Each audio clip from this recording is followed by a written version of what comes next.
لخوب جکسا ازنگونا دی بیا بکڑی ارمان دا تور لحد سخت کلپونا دی مکا و خوبونا لخوب جکسا ازنگونا دی بیا بکڑی ارمان دا تور لحد سخت کلپونا دی. حضرت ابوبکر صدیق رضی اللہ عنہ فرمائی بخاری شریف کی حدیث چې چودل حضور پاک مبارک له میلمانه رالل وی आवाज یو چې ځان سره چا سره یو کس ډوډۍ وي دویم دی بوزي که چا سره دوه کس ډوډۍ وي دوه دی بوزي درې دی بوزي دا میلمانه کور څخه بوزي وی ما ځان سره دوه کسان بوتل زوی دی هغه وایي چې بابا مې میلمانه ما ته حواله کړل چې دا کور ته بوزه هغه زمانه کې دا 70 آیاتونه لانو نازل او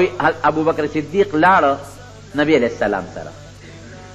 وی میلمنو ته مونږ ډوډۍ تیاره کړه ورته م کېښوده وی میلمنو وی چې د کور خاوند څه شو وی مونږ ورته وی چې د کور خاوند لا نشته ډوډۍ خورئ وی چې مونږ خو دا ډوډۍ نه خورو تر څو چې د کور خاوند نی راغلی وی مونږ ورته وی ګوره که هغه راغی نو خفه به شي او ډوډۍ وخورئ بس هغه لاړ نبي علیه السلام خواله او مونږ دله ډوډۍ تیاره کړه وخورئ وی میلمنو وی چې نه د کور خاوند نی راغلی مونږ یې نه خورو وی زه خو پوه شوم چې اوس به مې بابا راځي ما ته به غوسه چې تا میلمنو باندې ډوډۍ ولې نه خوړلې حالانکې میلمنو په خپله نه خوړه وی دې کې مې د بابا اواز واورېده وی د کټ لاندې پټ شوم عبدالرحمن وی د ابوبکر صدیق دی وی چې پټ شوم چې څنګه کور ته راننوت د بیبي نه یې تپوس وکړه چې میلمانه څه شو وی هغې ورته وی چې دغه دې ناست دي ډوډۍ مې پرې خوړلې ده وی هغه مور مې ورته وی چې ډوډۍ خو ورته مونږ کېښوده خو هغې خو وی چې مونږ یې نه خورو تر څو چې د کور خاوند نه راغلی وی ما ته یې وعده وکړو چې فلان کې روزه ما ته غوسه وی زه راووتم یارېدم چې بابا زما غلطي نه وه مونږ خو میلمنو ته ډوډۍ کېښوده خو چې میلمانې نه خوري نو مونږ څوک وی ابوبکر صدیق ډېر غوسه و چې دا ډوډۍ واقعي میلمه ته چې ډوډۍ کېږي او نه خوري دا بیا به ګرمې او بیا به اور بلې دا خو څه ګیس خو نه دی هغه زمانه کې ګیزونه میزونه خو نو ګران کار حضرت ابوبکر صدیق غوسه شو تا ورته چې ډوډۍ کېښوده ډوډۍ ولې نه خوړه نیکبختیانو وی ته نه وې مونږ ځکه ونه خوړه وی خپ زیاړو خورم نه قسم دی که مې وخوړه ابوبکر صدیق میلمنو وی چې ته نه خورې زمونږ هم دې قسم یې که مونږ وخوړه خدایه کور کې لانجه جوړه شو لیکن ګوره نیکانو بندګانو ته که زمونږ د دې زمانې وځې چوکه ورته لاس کې ډوډۍ هم دله راوله نه خورئ لا قسمونه خورئ ځای که نه دی نه هسه وایي وی ذاکه من الشیطان وی دا ما چې قسم وخوړو تا دا شیطاني اثر و هله ښځې راوړه ډوډۍ توبه ګوتې پکې ګنده کړې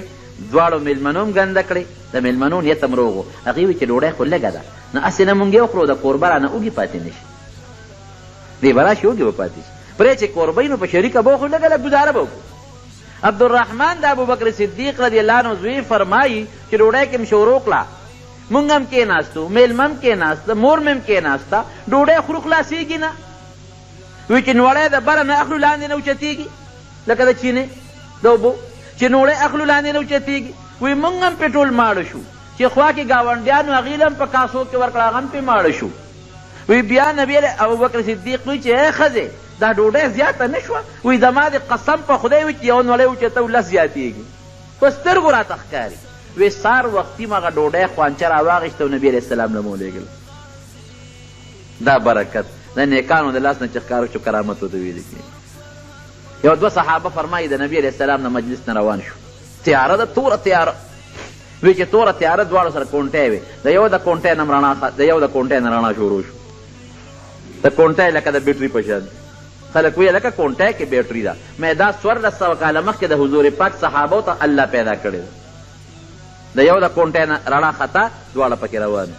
لار روښانه ده چې یو ځای ته ورسېد یو لار جدا کېده د بل جدا کېده نو چې یو په دې ته هغه کونټۍ کې خو رڼا وه نو د هغه بل کونټۍ هم رڼا شروع کړه یو صحابي فرمایي صحرا کې روانو لار رانه غلطه شو چې لار غلطه شوه تلم تلم تلم یو زمری را باندې پیښ شو زمري خوله وازه کړه او غړمبېده لکه چې اوږې زمري دی انسان ښکار ورته میلو شي خدای دا څه وشو دا خو په زمري ورپېښ شوم وی بس اواز مې ورته وکړه چې زمریه تم د الله مخلوق او زم د الله د رسول د محمد رسول الله صلی الله علیه وسلم صحابي ملګری یم ګورې چې ما ته غږ ونه کړي بس وی هغه زمري چې دا مې ووی وی سر یې ښکته که او رانږدې شو لکۍ ترنګول لکه سپی چې سینګ مالک ته لکۍ ترنګوي هېڅ یې به نه غړمبار او نه بل څه او چې څنګه راغی ما سره خوا کې تاو راتاو شو او نیغ روان شو چې نیغ څه منځې لاړ نو بیا ما ته شا شاته ګورې او راغی وایي زه پوه شوم چې دا زمرۍ خو ما ته لار ښایي وایي زمرۍ رانه مخکې دی زه ورپسې زه ورته ما ته لار وښایه وایي رانه مخکې زه ورپسې چې کوم دی دوه لارې راځي زه ودرېږم زمرۍ په یوه لار ځي وایي زه ودرېږم چېرې کومه لار به وي وایي زمرۍ راپسې بیا شاته ګورې او راپسې راوګرځېده او بیا رانه روان شو مې چې همدا ده وایي هله زمري پرېښودم چې د هغه صحرا ځنګل نه یې راوویستم او کلي ته یې مخامخ کړم دې ته اوس کرامت وایي